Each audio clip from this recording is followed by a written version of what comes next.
Good morning. I'm Kylie Wade Fernandez, a commentary student from Southwestern University College. Please introduce yourself. So I am Balasat Luita and I'm from Veles College and I'm also a triathlete.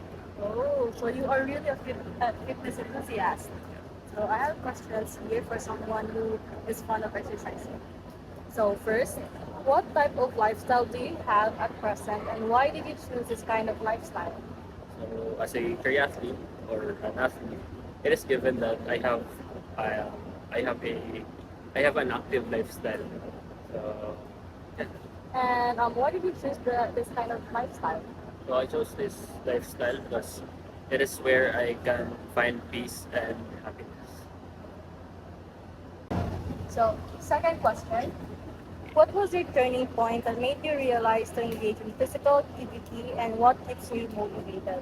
So when I stopped playing sports, I noticed that I have been gaining weight and I also get sick a lot of times. So that's why I decided to get back in shape and And what keeps you motivated? what keeps me motivated. I just want to be the best version of myself and beat who I was yesterday. Ooh, that was a good motto.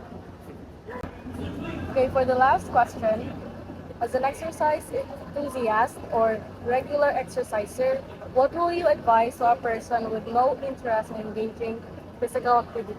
So all I can say is just find any activities that they enjoy and start doing it. Okay. Because the start will always be the hardest, but um, gradually their body will adapt it.